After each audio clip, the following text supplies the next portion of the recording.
السلام علیکم، بولیز میں خوش آمدید۔ میں ہوں شرجیل ارشد اور میں ہوں علیشہ سلیم۔ ہیڈ لائنز آپ نے جانی۔ بلیٹن کے آغاز میں سب سے پہلے آپ کو بتائیں کہ لاہور میں فضائی آلودگی انتہا پر پہنچ گئی۔ ایئر کوالٹی انڈیکس 822 ریکارڈ کیا گیا۔ دنیا کے آلودہ ترین شہروں میں لاہور ایک بار پھر سر فہرست۔ آئندہ 3 روز کے دوران صورتحال مزید خراب ہونے کا خدشہ ظاہر کیا گیا ہے۔ لاہور میں اسموک کے نئے اسپیل کے خطرے کے پیش نظر محکمہ ماحولیات نے نیا ریڈ الرٹ جاری کر دیا۔ محکمہ موسمیات نے بتایا کہ آئندہ 24 گھنٹوں میں بھارتی ہوائوں کا رخ پاکستان کی طرف ہوگا، جس کے باعث شہر کا ایئر کوالٹی انڈیکس ایک بار پھر شدید متاثر ہوگا۔ آپ کو پتہ چلیں کہ لاہور میں فضائی آلودگی انتہا پر پہنچ چکی ہے۔ ایئر کوالٹی انڈیکس 846 ریکارڈ کیا گیا ہے۔ دنیا کے آلودہ ترین شہروں میں لاہور ایک بار پھر سر فہرست رہا ہے۔ آئندہ 3 روز کے دوران صورتحال مزید خراب ہونے کا بھی خدشہ ہے۔ دوسری جانب لاہور میں اسموک کے نئے اسپیل کے خطرے کے پیش نظر محکمہ ماحولیات نے نیا ریڈ الرٹ بھی جاری کر دیا ہے۔ محکمہ موسمیات نے بتایا کہ آئندہ 24 گھنٹوں میں بھارتی ہواؤں کا رخ پاکستان کی جانب ہوگا، جس کے باعث شہر کا ایئر کوالٹی انڈیکس ایک بار پھر شدید متاثر ہوگا۔ اسی پر مزید جان لیتے ہیں افضال عباسی سے۔ افضال بتائیے گا آج لاہور کی کیا صورتحال دیکھ رہے ہیں آپ؟ بالکل، لاہور آج بھی آلودہ ترین شہروں کی فہرست میں پہلے نمبر پر ہے اور شہر کا ایئر کوالٹی انڈیکس 824 ہے۔ شہر کے دیگر علاقوں کی بات کی جائے تو سب سے زیادہ جو ایئر کوالٹی انڈیکس ہے وہ DHA فیز کا ہے۔ DHA فیز 8 میں اس وقت سب سے زیادہ ایئر کوالٹی انڈیکس دیکھا گیا ہے۔ اس کے ساتھ ساتھ گلبرگ میں 1107، جبکہ شملہ پہاڑی میں جو ہے وہ 876 ایئر کوالٹی انڈیکس دیکھا گیا ہے۔ محکمہ ماحولیات نے گزشتہ روز پنجاب کے 4 ڈویژنز میں ماسک کی پابندی لازمی قرار دے دی ہے، جس میں لاہور، گوجرانوالا، فیصل آباد اور ملتان میں ماسک پہننا لازمی قرار دیا گیا ہے۔ اور محکمہ ماحولیات کا یہ کہنا ہے کہ اسکولوں کو یہ ہدایت کی گئی ہے کہ وہ آن لائن کلاسز کا بندوبست کریں اور بچوں کو آن لائن کلاسز کے ذریعے جو ہے وہ تعلیم دیں، جبکہ جو فضائی آلودگی ہے اس سے بچانے کے لیے یہ احتیاطی تدابیر۔ افضال عباسی اپڈیٹ کرنے کے لیے۔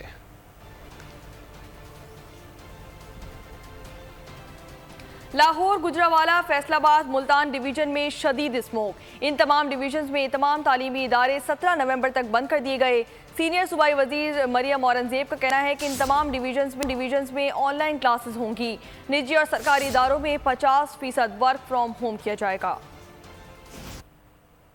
بیکنہار، جے پور اور ادھر سے ہوا کی جو ڈائریکشن تھی وہ سردرن پنجاب کی طرف آئی، جس کے اندر ہماری جو ملتان ڈسٹرکٹ ہے وہ برس ہٹ ہے اس وقت۔ لاہور، قصور، شیخوپورہ، گجرانوالا اس وقت سب سے زیادہ افیکٹڈ۔ یہ جو ماسک ہے اس کو لازمی قرار دے دیا گیا۔ ہائر سیکنڈری تک تمام سکول جو ہیں ان کو بند کر دیں۔ سکول کی جو بندش ہے وہ گجرانوالا، لاہور ڈویژن، فیصل آباد ڈویژن اور ملتان ڈویژن 17 نومبر تک سکولز کو آن لائن کر رہے ہیں۔ 50% پرائیویٹ اور پبلک آفس ہیں ان کو ہم آن لائن کرنے کا فیصلہ کیا۔ وہ لیٹر فورن آفس ہمارے چلا جائے گا، لیٹر کو اپنے ڈپلومیٹک چینلز کے ذریعے انڈیا سے۔ بات کریں گے US الیکشن سے متعلق۔ امریکی انتخابات میں ٹرمپ سے ہارنے والی کمالا ہیرس نے شکست تسلیم کر لی ہے۔ واشنگٹن DC میں خطاب کیا، کہا انتخابی نتائج تسلیم کرنے چاہیے، جمہوریت حسن ہے، ہارو تو شکست تسلیم کرو، جمہوریت اور آمریت میں یہی فرق ہے۔ ٹرمپ کو فون کر کے مبارکباد دی ہے اور پرامن اقتدار کی منتقلی پر یقین رکھتے ہیں۔ انہوں نے کہا کہ کبھی کبھی جیت میں کچھ وقت لگتا ہے۔ امریکی صدر بائیڈن کی ڈونلڈ ٹرمپ کو صدر منتخب ہونے پر مبارکباد۔ صدر بائیڈن کی ڈونلڈ ٹرمپ کو وائٹ ہاؤس میں ملاقات کی دعوت۔ صدر بائیڈن آج امریکی عوام سے خطاب بھی کریں گے۔ صدر بائیڈن اقتدار کی منتقلی یقینی بنانے کے لیے پرعزم نظر آتے ہیں۔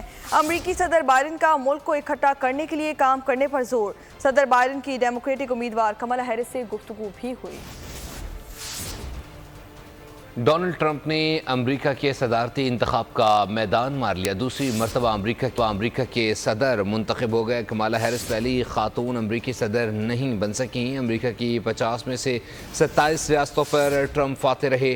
538 میں سے اب تک ڈونلڈ ٹرمپ 292 اور کمالا ہیرس نے 226 الیکٹورل ووٹ حاصل کیے۔ سینٹ میں بھی ریپبلکن کا پلڑا بھاری، 52 نشستیں حاصل کر لی۔ ڈیموکریٹس نے سینٹ میں 42 نشستیں حاصل کی۔ ایوان نمائندگان میں ریپبلکنز کی 186 اور ڈیموکریٹس کی 160 نشستیں ہو گئیں۔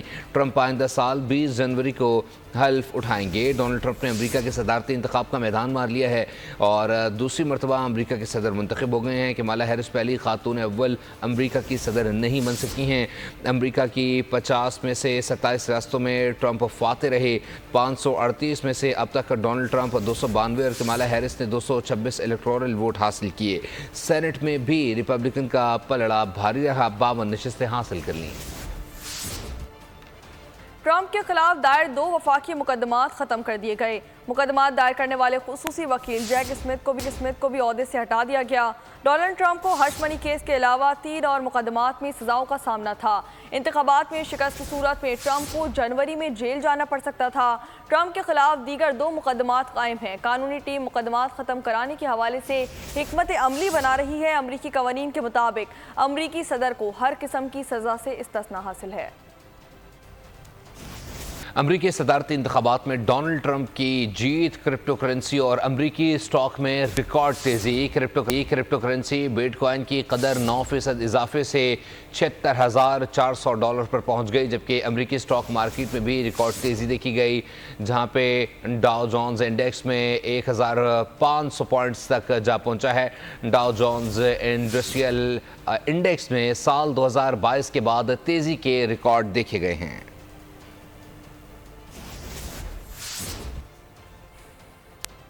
47واں امریکی صدر بننے پر سب کا شکر گزار ہوں۔ ڈونلڈ ٹرمپ کی وکٹری اسپیچ، کہا کہ کوئی جنگ شروع نہیں کی جائے گی، جنگیں ختم کریں گے، امریکی سرحدیں بند کرنی پڑیں گی، ملک کے تمام معاملات ٹھیک کریں گے۔ یہ بھی کہا کہ ایسی جیت کبھی کسی نے نہیں دیکھی ہوگی، قوم نے تاریخ رقم کی، سماج کے ہر حصے کے لوگوں نے مجھے ووٹ دیا۔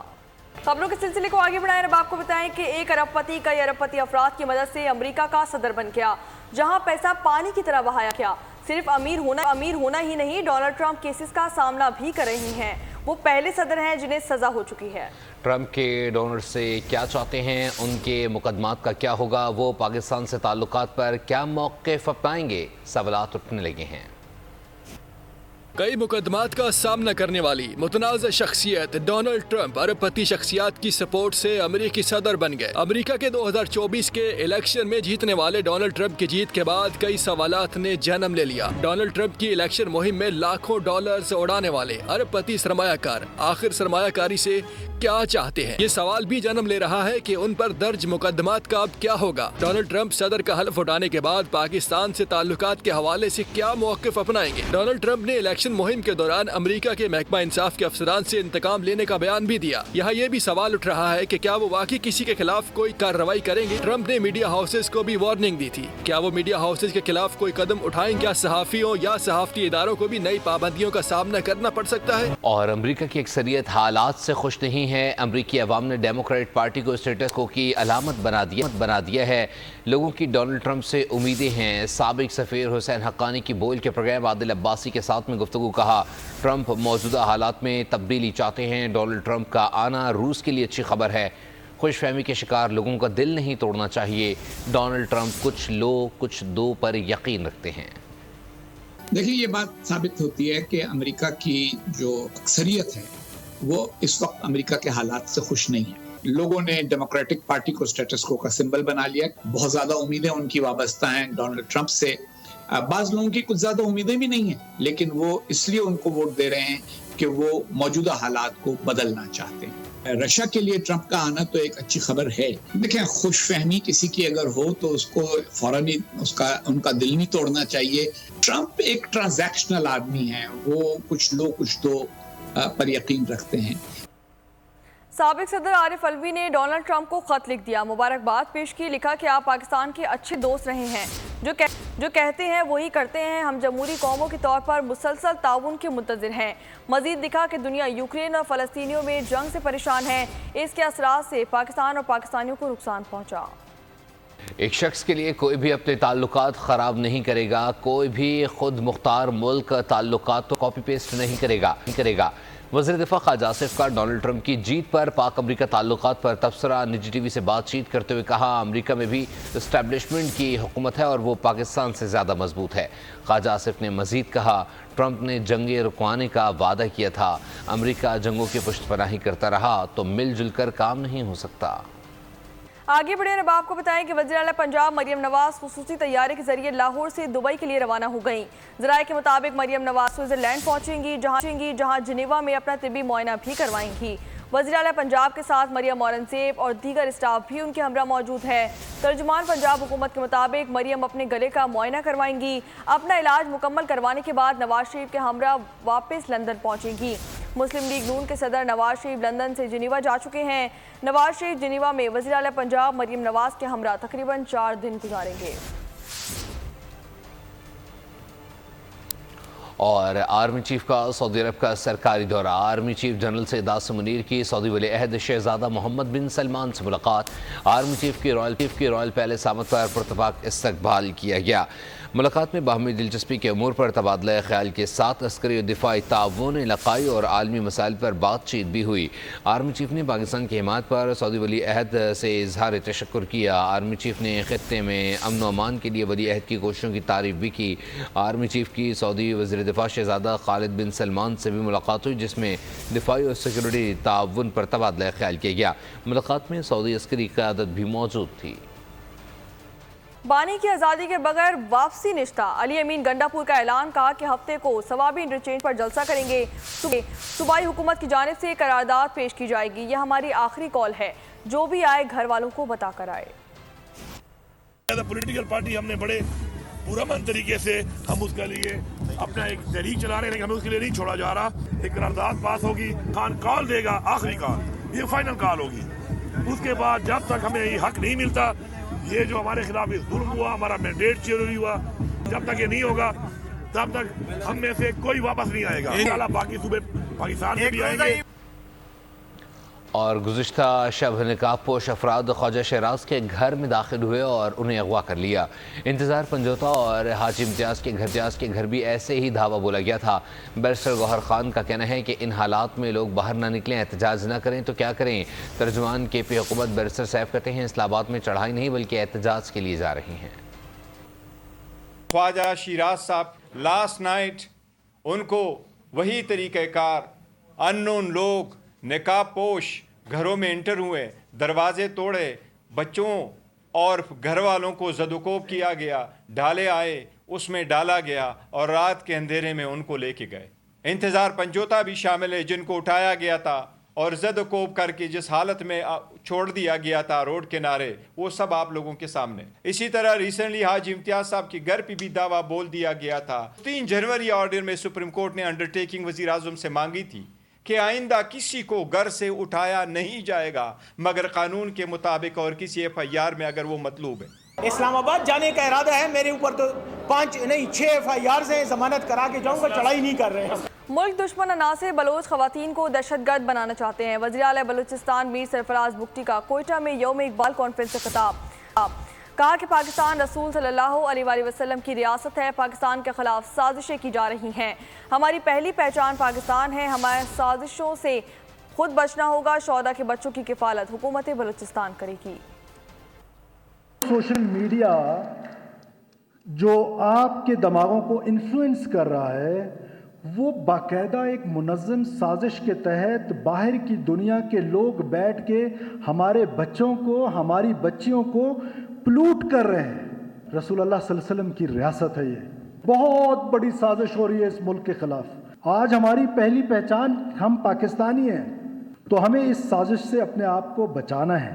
ہم نے یہ فیصلہ کیا ہے جتنے بھی شہداء ہیں 2000 سے لے کر آج تک ٹیررزم کے وکٹم ہیں، ان سب کے بچوں کی کفالت حکومت بلوچستان کرے گی اور 16 سال کی ایجوکیشن ہم کریں گے۔ وزیر اعظم شہباز شریف نے گلگت بلتستان میں ترقیاتی منصوبوں کا سنگ بنیاد رکھ دیا۔ تقریب سے خطاب میں کہا کہ غزر کے علاقے میں قدرتی آفت آئی، وہاں کا گاؤں کا نام و نشان مٹ گیا۔ اگست 2022 میں جب وہاں کا دورہ کیا تھا تو بالکل حالات مختلف تھے، آج اطمینان ہے، گاؤں کے افراد کے لیے گھر بنائے جا رہے ہیں۔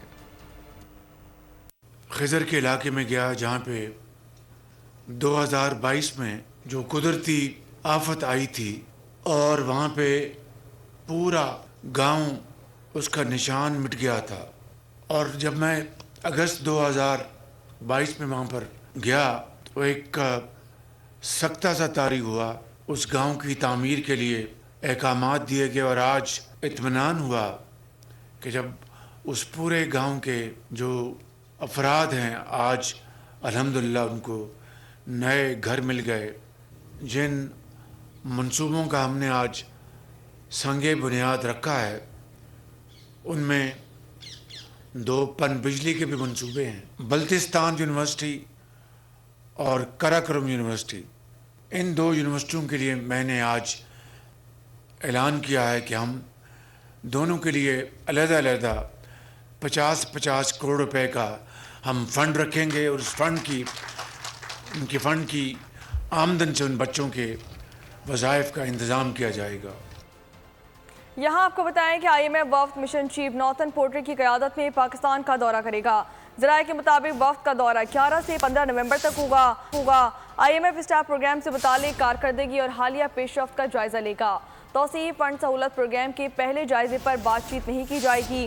موجودہ پروگرام کا پہلا جائزہ 2025 کی پہلی سہ ماہی میں ہوگا.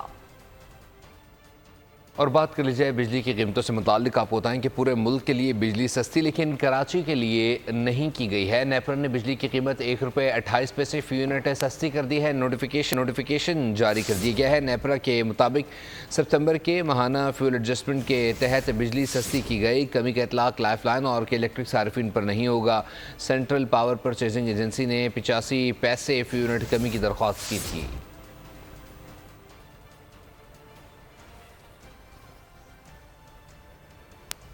صحیح سمت میں جا رہے ہیں، طویل سفر باقی ہے. وفاقی وزیر خزانہ محمد اورنگزیب کا تقریب سے خطاب. کہا کہ ملک میں 10 سال کے لیے لانگ ٹرم پالیسی لانا ہوگی. موجودہ مالی سال کے دوران ٹیکس میں اضافہ نہ ہوا تو تنخواہ دار طبقے اور صنعتوں پر ٹیکس کا بوجھ بڑھ جائے گا. Macro economic stability is not a goal in itself. It's a means to an end. یہ ایک فاؤنڈیشن ہے، ایک بیسک ہائیجین ہے جس کے اوپر ہم نے اب واپس عمارت اپنی کھڑی کرنی ہے. We have to remain steadfast. اگر اتنا ہی آسان ہوتا تو یہ کچھ سالوں اور ڈیکیڈ میں ہو گیا ہوتا. تو اس لیے یہ ہکاپس آئیں گے. یہ پہلا ملک ہوگا جو کنٹری پارٹنرشپ فریم ورک کی طرف جا رہا ہے اگلے 10 سال کے لیے. We need to do all of this for the short to medium term تاکہ اس اکانومی کو ہم ٹرن اراؤنڈ کر سکیں. پالیسی ریٹ کو ضرور نیچے آنا چاہیے. یہ جو ریلیف ہے جو کامن مین کے پاس جانی ہے. بات کریں گے کراچی میں بڑھتے جرائم کے حوالے سے. آپ کو بتائیں کہ ڈیفینس فیز 5 میں ڈاکوؤں نے ایک شخص کی جان لے لی. محمد سعید نامی شخص بینک سے رقم نکلوا کر جا رہا تھا. موٹر سائیکل پر سوار 2 ملزمان پیچھے سے آئے اور چھینا جھپٹے کرنے کی کوشش کی. سعید نے مزاحمت کی تو ملزمان نے 4 سے 5 فائر کیے اور فرار ہو گئے. سعید موقع پر جاں بحق ہو گیا. وزیر داخلہ سندھ ضیاء الحسن نے انذار کا نوٹس ملزمان کو جلد گرفتار کرنے کی ہدایت کر دی. کراچی کے علاقے FB ایریا میں پولیس کا ڈاکوؤں سے مقابلہ. فائرنگ کے تبادلے میں 2 ڈاکو زخمی ہو گئے. پولیس کے مطابق ایک ڈاکو کو ہلاک کر دیا گیا ہے. ہلاک ڈاکو کی شناخت 20 سالہ یاسین کے نام سے کی گئی. ملزمان سے قبضے سے اسلحہ بھی برآمد کر لیا گیا. یہاں آپ کو بتائیں کہ امریکی ریاست ایریزونا میں فینکس ہوائی اڈے کے قریب طیارہ حادثے کا شکار ہو گیا. حادثے میں 12 سالہ لڑکے سمیت 5 افراد ہلاک ہو گئے. امریکی میڈیا کے مطابق 6 سیٹوں والا چھوٹا جیٹ طیارہ اڑان بھرتے ہی حادثے کا شکار ہو گیا. فلائٹ ریڈار کے ترجمان کا کہنا تھا کہ جیٹ طیارہ حادثے سے قبل اپنی آخری ریکارڈ شدہ پوزیشن پر 78.25 میل فی گھنٹے کی رفتار سے سفر کر رہا تھا. بات کر لیجیے غزہ سے متعلق ہے. اسرائیلی بربریت نہ تھم سکی. دہشت گرد اسرائیل کی مسلسل غزہ میں بمباری جاری ہے. بیت الاحیاء اور نصیرات پناہ گزین کیمپ پر بمباری سے 20 افراد شہید جبکہ متعدد زخمی ہو گئے ہیں. صہیونی فورسز نے اسکول کی عمارت پر بھی ڈرون حملہ کر کے 3 افراد کو شہید کر دیا ہے. 7 اکتوبر 2023 سے شہداء کی تعداد 43,000 سے تجاوز کر گئی ہے جبکہ 1,13,000 سے زائد زخمی ہیں. بات کریں گے کچھ کھیل کے میدان سے. تو آپ کو بتائیں کہ لندن اوپن اسکواش میں پاکستانی پلیئر عاصم خان کا فاتحانہ آغاز. عاصم خان نے پہلے میچ میں نیوزی لینڈ کے تیموا چیلسی کو شکست دی تھی.